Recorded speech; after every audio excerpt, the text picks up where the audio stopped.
Opposition in the Rajya Sabha and Congress President Mallikarjun Kharge will chair a meeting of the floor leaders of the opposition in the Bloc to chalk out the strategy for the Parliament monsoon session. Let me get a perspective from Professor D.K. Giri, who's also been very patient with us. So, your perspectives, do you think there will be any tangible progress in the Parliament monsoon session? Because, of course, there are many important bills that are to be tabled, but there are also matters of national interest, matters that concern and will have a major impact on the youth of the country. Where do you see it all going? Because we've seen in Parliament sessions many times there's a mass walkout, dharnabazi, narebazi, protests outside the Parliament. Where do you see it all going? Because at the end of the day, we don't want to waste time. There needs to be certain actions that need to take place. Okay, let me call a spade a spade. You see, there is no point being altruistic about what is happening. You see, let's hit the nail on the head. I think the Indian politicians across the parties have undermined the parliament. One panelist says that it was not seen in last 12 years. That is factually incorrect. In 2013, the entire session for 2.5 months was washed out when BJP was in opposition on the 2G scam. Not a single day parliament sat.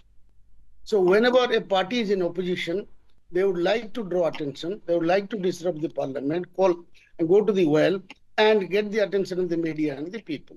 All opposition parties have been irresponsibly doing it, whether it is BJP or Congress. The onus is on the ruling party to get the opposition on board and get an agreement on what should be discussed in the parliament. See, parliamentary democracy, I'm a student of politics, we haven't understood it and it has really been undermined. BJP's theory is that we believe in delivery, we believe in development, we do not believe in decorum, we do not believe in debates or discussions. That is their fundamental belief. And if that is so, then parliament is not necessary. Yes, we can have development like we can have a Chinese model, one-party rule. We can have a Singaporean style, another one-party rule. Why do you have a parliamentary democracy? I think the whole country should agitate to demand that the parliament serves the country.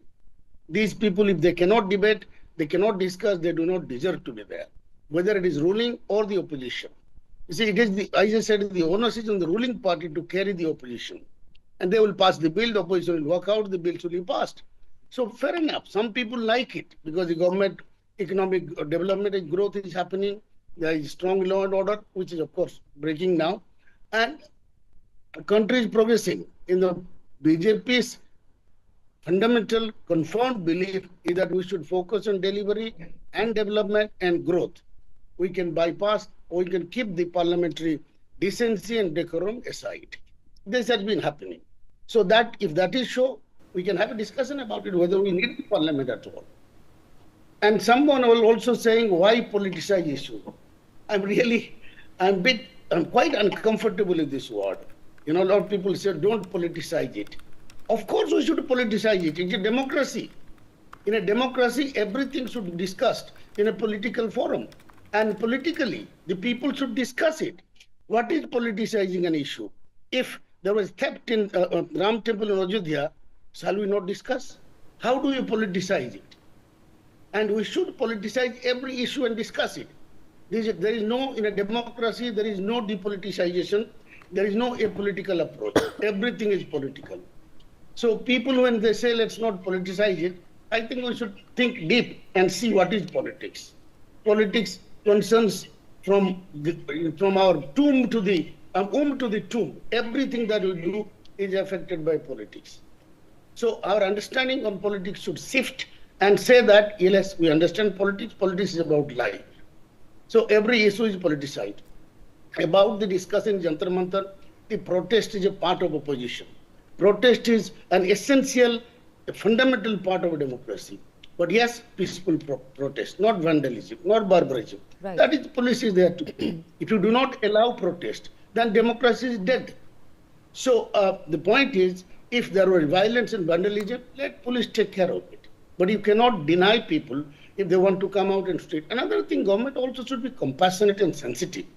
A gentleman was sitting in hunger strike for so long. This is how we got our independence. Mahatma Gandhi institutionalized hunger strike, fast on to death.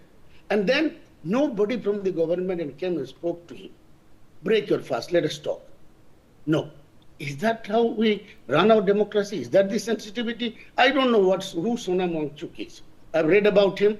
There are both sides about him. You know, he is also a PR man and all that. Whoever it is, a man is sitting in hunger strike. A government representative should go and say, break your hunger strike. Don't injure yourself and harm yourself. Let us talk.